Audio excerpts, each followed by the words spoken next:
Good morning, everyone. Let's start our Saturday class with some prayers. Om Guru Brahma, Guru Vishnu, Guru Devo Maheshwara, Guru Sakshat Parbrahma, Tasmai Shri Guruve Namah. Om Bhu Bhuva Swaha, Tatsavitra Vareneyam, Bhargo Devasya Dhimahi, Dhiyo Yo Nah Prachodayat. Asto Ma Satgamya, Tamso Ma Jyotirgamya, Mrityurma Amritam Gamya. Om Sena Bhavatu, Sena Bhunaktu, Saviryam Karvavahi, Tejasvi Navadhitamastu, Ma Vidvishavahi. Om Shanti Shanti Shanti Om. So Vivekachudamani, we are almost towards the end of this great scripture. So looks like there's a question. Padma, do you have a question or?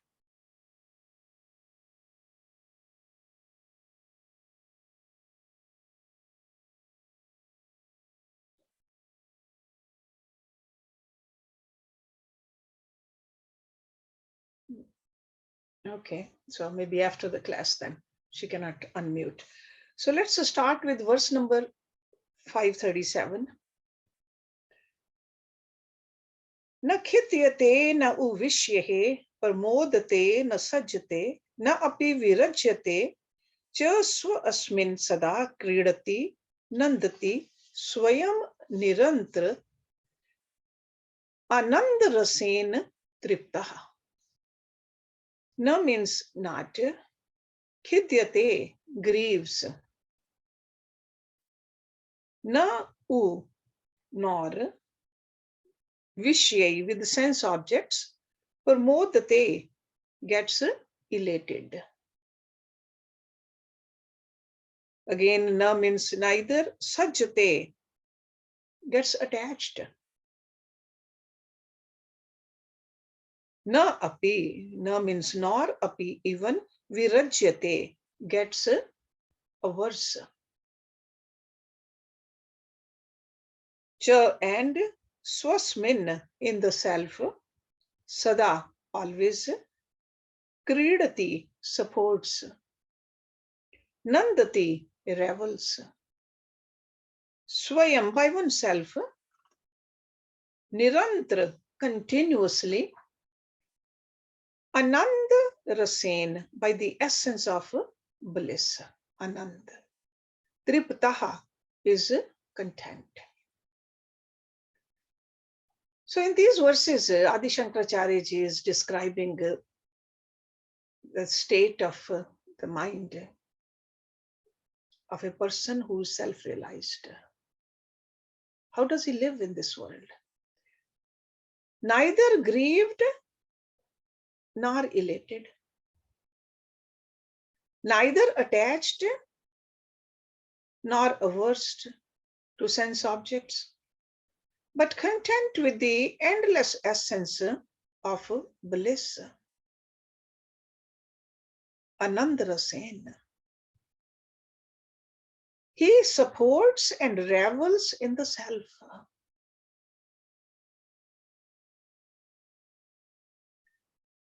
So the very first thing, the man of realization never grieves. Na khidyate. What is grieving?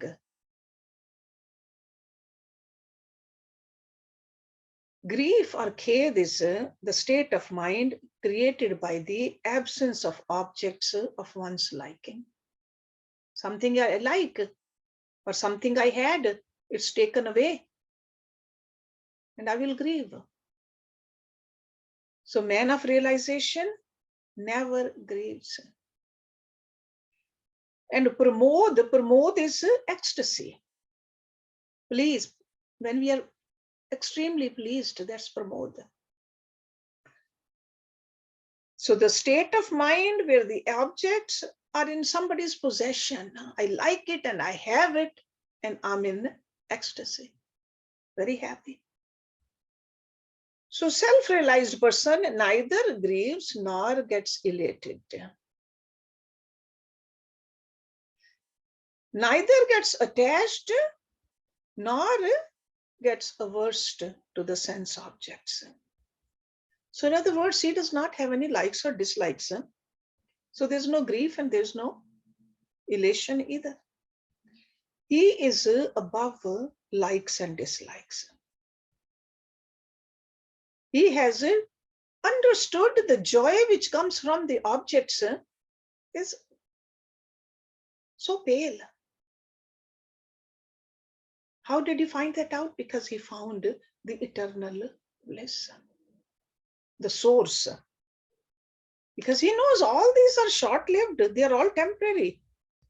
Not only temporary, they are the forerunner of the sorrow also. Because either we get used to it, get bored with it, or it's taken away from us. So this kind of a person is unaffected by the presence or the absence of the objects. Okay, neither rag nor dvesh. They are there, that's fine. So they do not produce any kind of a disturbance in him. That's why it's called a man of realization is detached from them. Why? Because he supports and revel in his own self. Let's look at these two words, Nandan and Krida.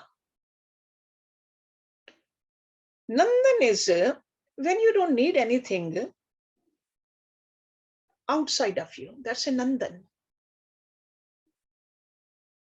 And Krida is when you need something other than yourself to entertain yourself. It's almost like a little child imagining. Don't you see them just sitting and talking to themselves? They're just enjoying that self-talk. But then they play with a ball or a toy also. So when they play with something, with some kind of an object, some toy, that is Krida. But when they are just fantasizing within, that is Nandan. So man of perfection has found that everlasting joy within. So he's almost like hugging the Lord with his thoughts constantly. And when he withdraws his attention from meditation, even at that time, he sees God everywhere. So for him, Lord is within and Lord is outside also. So Nandan and Krida both are with his beloved, not any object. So his contentment is born of the experience of the unbroken bliss of the self. That's what we are learning here. It's not dependent upon anybody or anything. And it's constant. Let's look at next one, 538. Kshudham dehavyatham tyaktvaha balaha kridati vastuni tatha eva vidvan ramate nirmama niraham sukhi. Kshudham. Kshuda means hunger. De vyatham, physical pains. So deha ki vyatha, physical pains. Tyaktva, having given up or forgotten. Balaha, the child. Kridati, plays. Vastuni, with the toys. Tatha, in the same way, Ev means alone, Vidwan, wise person. Ramate, revels. Nirmama, without any idea of mine. Niraham, without any idea of I. Sukhi is happy. Forgetting his hunger and physical pains, a child plays with toys. In the same way, the wise person is happy and revels without the ideas of I and mine. Aham and mam, they give the pain. They create the sorrow.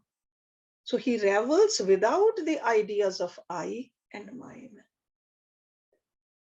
In this example of a child, we all know that when the child is playing with the objects of his liking, he forgets his exhaustion or fatigue or even hunger. The same way, the wise person, when he's reveling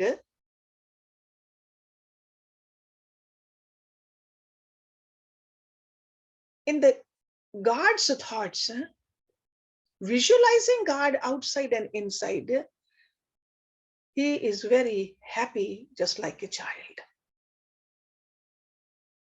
Because all levels of his personality and hunger, he doesn't feel. So without the ideas of I and mine. So just remember this analogy which he is giving it to us, very important. Exhaustion and hunger are present in child. It's not that they are not there. But because of the joy of the play, the child refuses to recognize them. He ignores it. The same way, a man of perfection, this wise person, the I and mine are there. Because he is constantly reveling in the bliss of the self. He does not recognize either the ahankar or mamta. Okay, so mind has gotten attached to something higher, and this I and mine go away.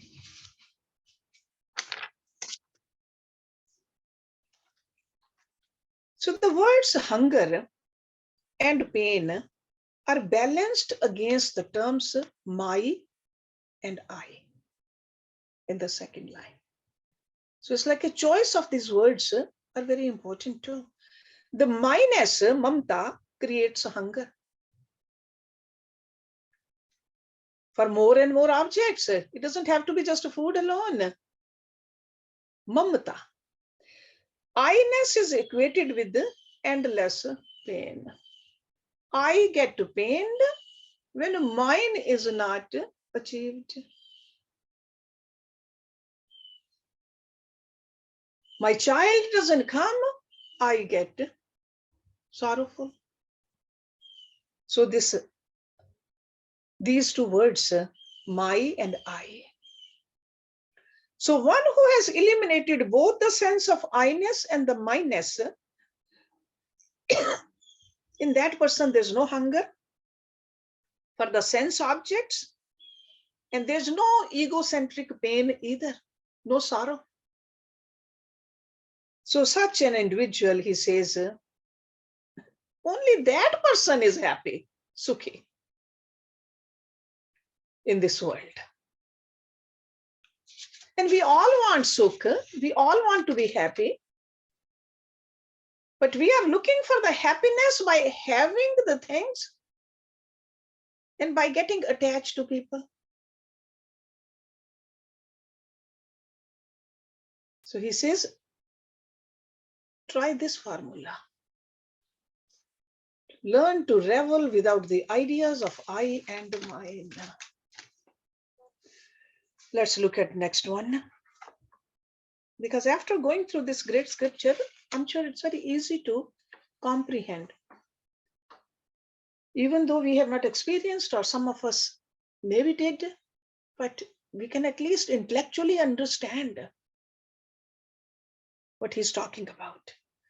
Chintaha shunyam adanya bhaksham ashanam panam saridwarishu swa antrayena nirankushaha sthiti abhinidraha shamshane vane vastram kashalan shoshan adi rahitam digvastuhu shayya mehi sancharaha nigamanta vithishu vidam krida pare brahmani. So this is one of the longer verse. Chinta, anxiety. Shunyam, free from. So it's like a free from or without worry, without anxiety. Adanya, without any humiliation. Bhaksham, begging. Ashnam, food. Panam, drink, something to drink. Saridvarishu, waters of rivers. Swa antrayen, with freedom. Nirankush, without any restraint. Nirankush. Sthiti, they live. Abhi, fearless. See, bhi means fear. Abhi means fearless. Nidra, sleeping in. Shamshane, cremation grounds. Vane, in the forests. Vastram, clothing. Kushalan, washing. Shoshan, drying. Adi means etc. Rahitam, free from. Dig. Dig means the quarters, like directions. Vastu, their dwelling place. Shayya, bed. Mahi, the earth. Sancharaha, their wandering. Nigamant, that is another name for Vedanta. Nigamant. Vithishuhu, in the avenues.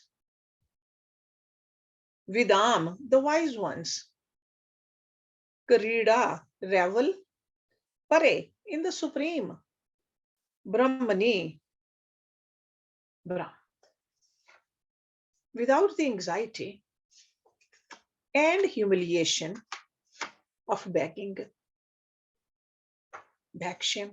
Men of perfection have their food and drink the waters of rivers. They live free and independent, sleeping without fear in cremation grounds, in the forest. Their clothing is the quarters which need no washing or drying, or some bark, etc. The earth is their bed, and they roam in the avenues of Vedanta while they revel in the supreme Brahma.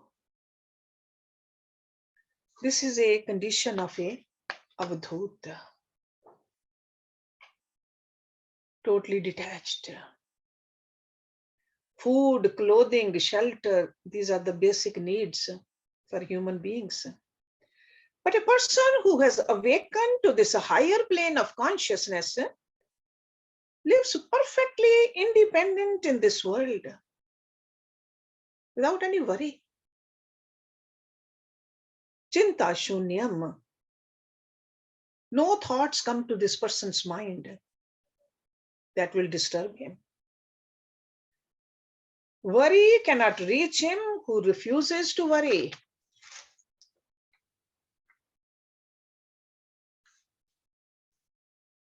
And we think that we cannot live if we don't worry. Often I hear from people, oh, my children, how can I not worry about them? They're my children. Again, my attachment. So this person is like that. Chinta shunyam. Adanyam, without any sense of humiliation. He is ready to meet anybody at any time, at any level, without any hesitation.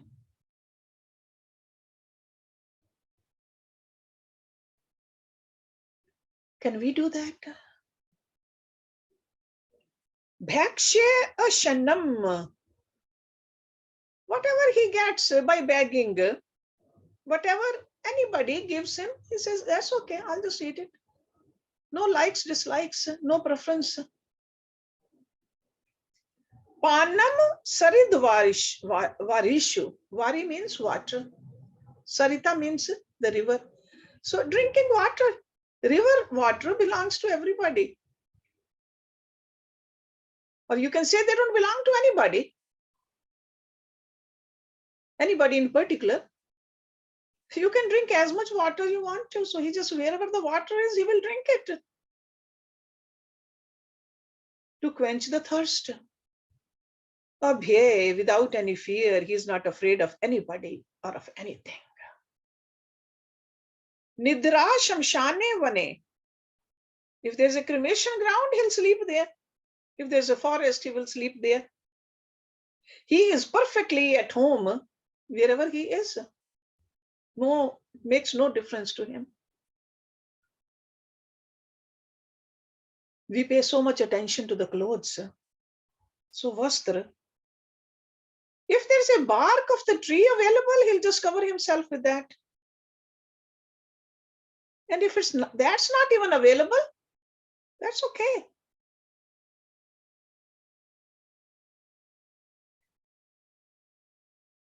And the clothes which need no washing or drying, if no cloth is available, he clothes himself in the four quarters. Digambar. So he lives totally independent of all external conditions. He is least affected by them. So where we are, maybe we think that it's extreme. But we got to look at it. We could be on the other extreme. Can we get little closer to this? Or move away from the other extreme? Constantly worrying? Constantly agitated? Constantly dependent upon the objects? Extreme likes and dislikes? Any little thing goes off, we just lose our balance. Okay, so we should not disregard these statements because ultimately this is where we are going. How soon we go there, it's up to us.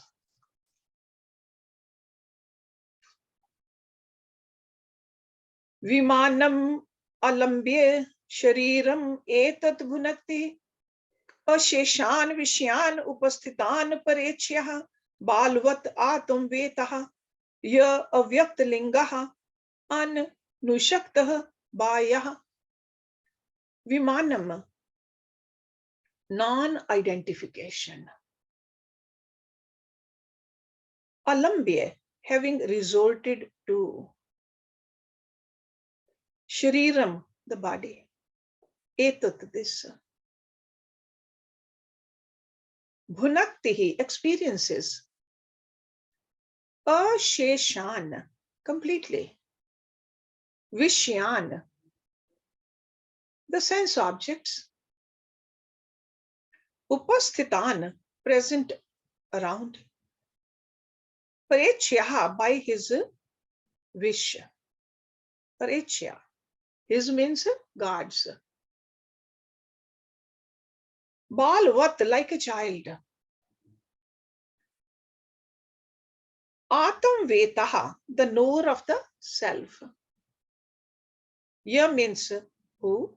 Avyakt lingaha, with no insignia externally. Avyakt. Anushakt, free from attachment. Bahe, external objects.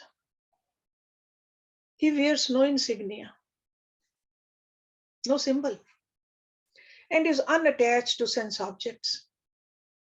He remains in this body without identifying with it and experiences sense objects as they come. By the wish of others, the knower of Atma is like a child.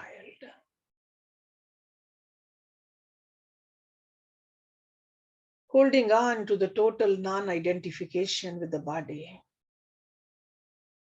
This wise man enjoys the entire range of objects. He does not run after them, but whatever comes to him unasked, by the desire of others or by the desire of God, par icha. He says, if God willing, that's fine with me. I'm happy. I don't have any icha. So his relationship with the objects is like that of a child, like a baby. As children grow old, they have likes and dislikes, but as a baby, the baby does not know when to take the milk. Whatever you give, any kind of an object, so give it to the baby, will get fascinated with it. No likes or dislikes. Baby will play with that, and if it falls down, it falls down. Does not know how to pick it up. If somebody picks it up for the baby, sure, he'll hold it again.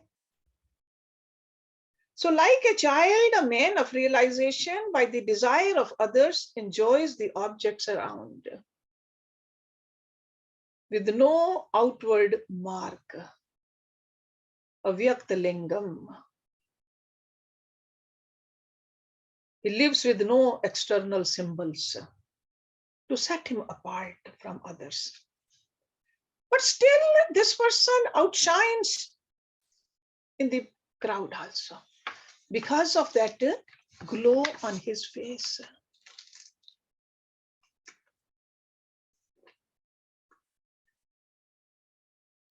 (541)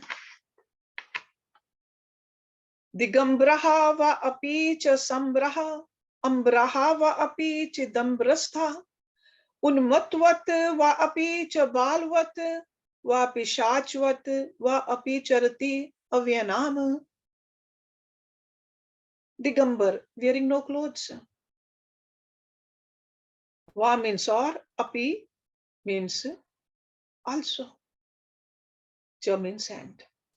Sa ambar, with clothes. Va means or, twag ambar, wearing skins. Twag, twag means skin. Va means or, api even, chidambarstha, the ethereal plane of knowledge. Chid, chid means that knowledge. Unmatvat, like one intoxicated. Va means or, api even, cha and, balvat, like a child. Pishachvat, like a pishach, a ghost. Va means or, api even, charati, roams. Avanyam, in the world.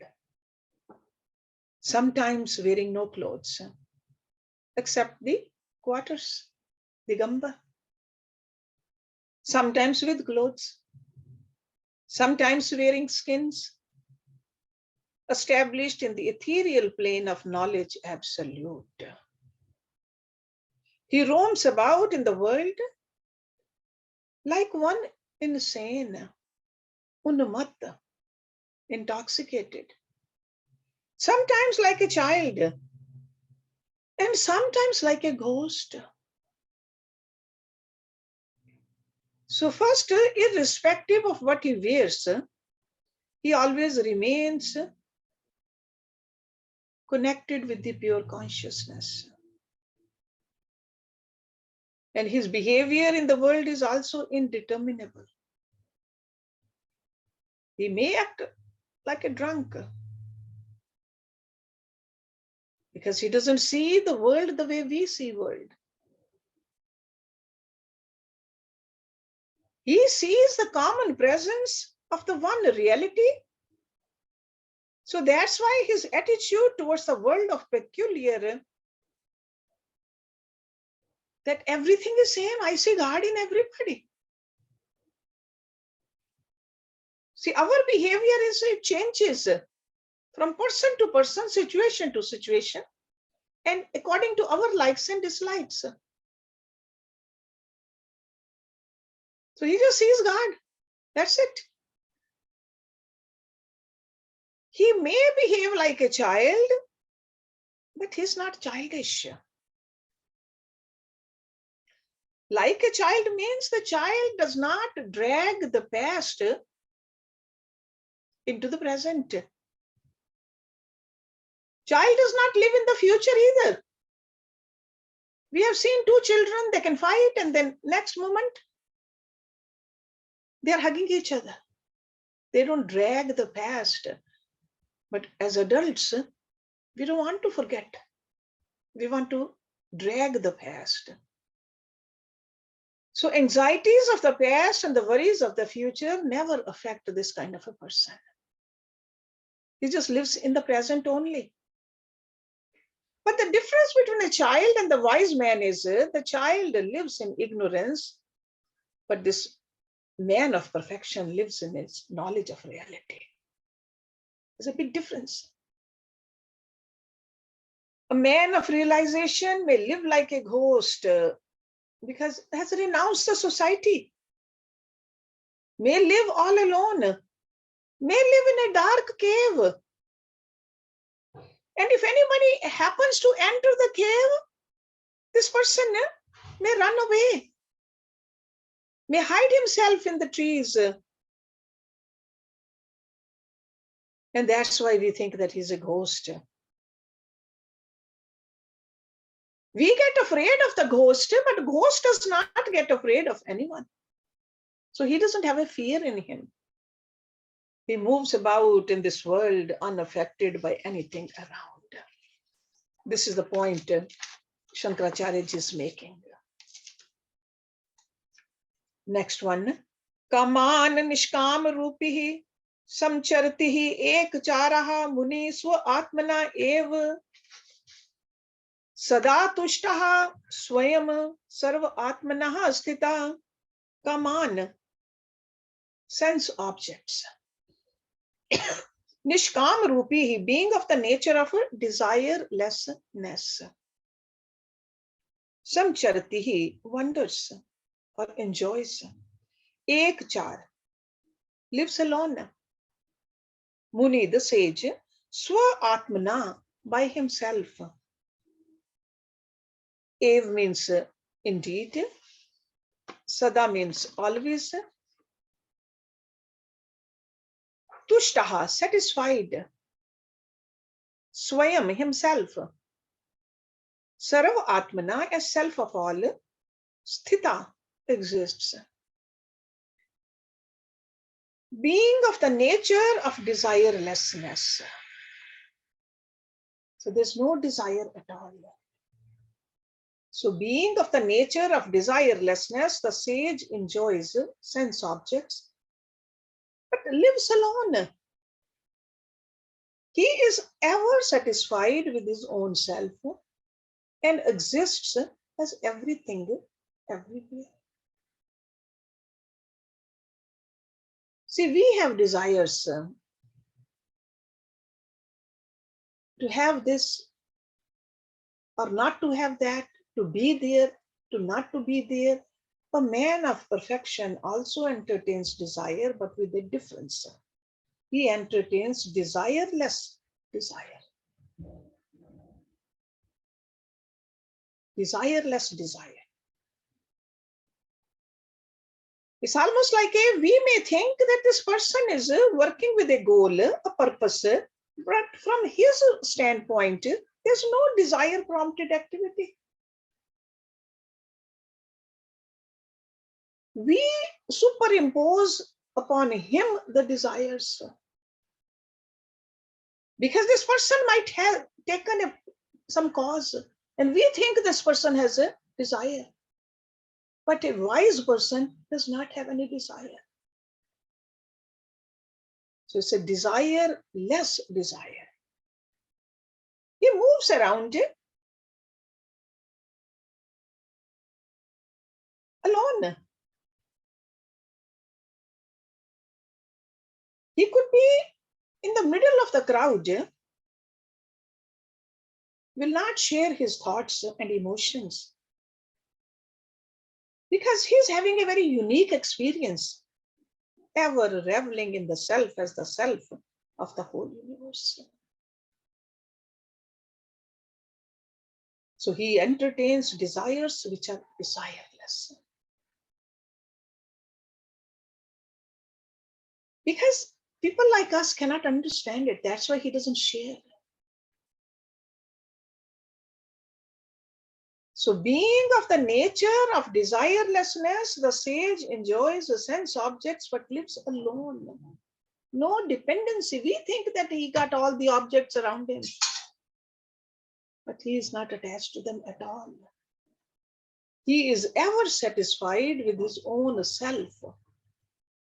So that means the Atma, and exists as everything everywhere. That Atma is nothing but Brahma everywhere.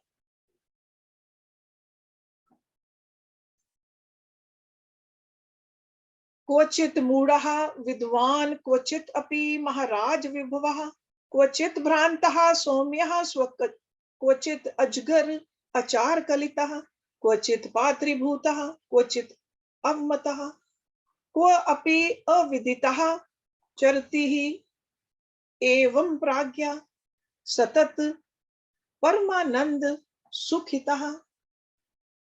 क्वचित् means sometimes.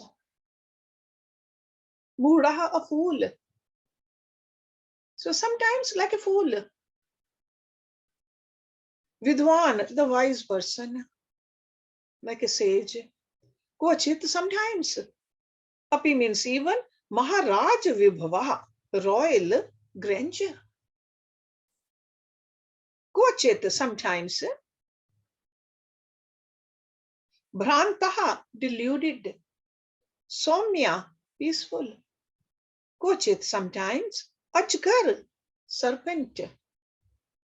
Achar kalitaha, adopting its habits. And what are the habits of a serpent? Motionless. Kochit, sometimes. Patri bhutaha, respected. Kochit, sometimes. Avmataha, insulted. Ko api, somewhere even. Aviditaha, unknown. Charatihi, wanders. Evam, in this way. Pragya, the wise person. Satat, constantly. Param Anand Sukhita, happy with infinite bliss. Param Anand.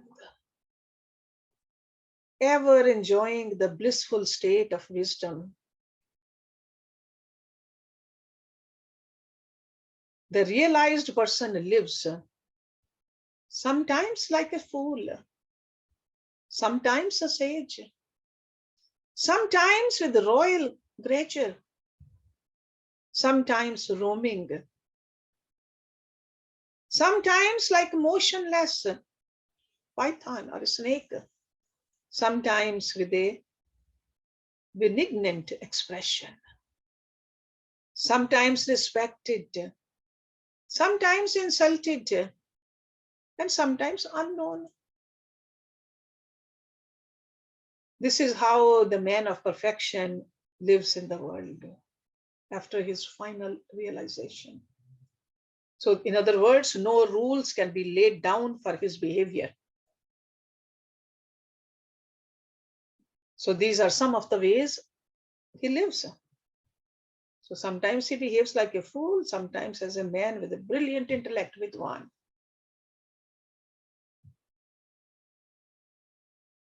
You would think that he is an idiot, but he could be a highly intellectual today. He could be living like a regal glories, a regal dignity, but he could be a wandering person. So these are all outwardly judgments, which from his standpoint doesn't even matter. He could be very quiet sometimes just lying down, not even moving a lot at all. He could be getting honor and recognition, doesn't affect him.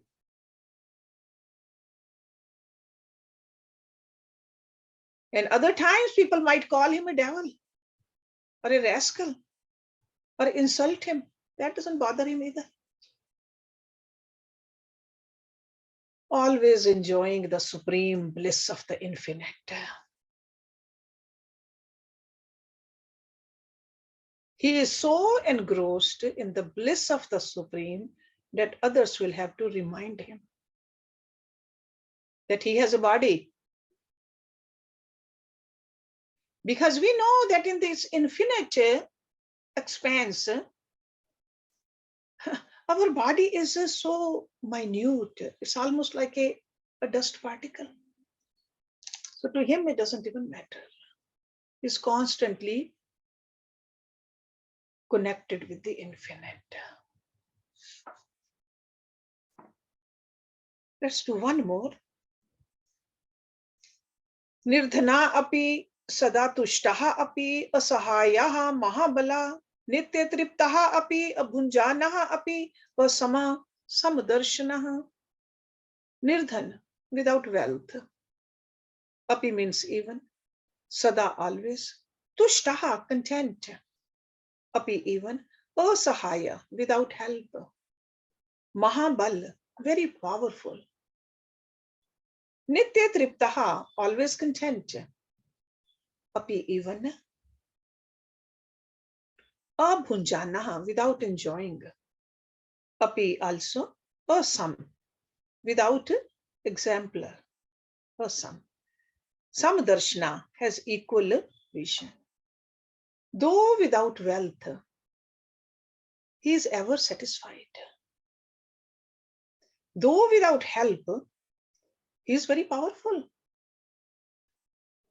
Though he does not enjoy sense objects, he is eternally content. And though without exemplar, he has equal vision. Equal vision. So a man of realization may have no wealth. He's talking about physical wealth at all to call as his own. But he's content. He's not dependent upon that. He's happy.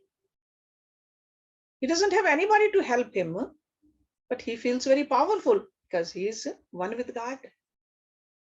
He doesn't fear anybody. Nothing can threaten him. He's always content. He never indulges in sense enjoyments because they are so pale, they are insignificant compared to what he is indulging in. He is incomparable, asama. Incomparable. And man of equal vision, samdarshana. So in this wisdom, he is an exemplar. He is humble enough to maintain an equal vision for all. He does not say that this person is better, this person is worse. Equal vision. None is low for him. Because he is viewing from the eyes of his wisdom. He recognizes all as his own self. Own self. So let's stop it here. We'll start with the 5:45 next week. Om Purnamada Purnamidam Purnat Purnamudachyate Purnasya Purnamadaye Purnameva Vishishyate Om Shanti Shanti Shanti Om. Thank you very much.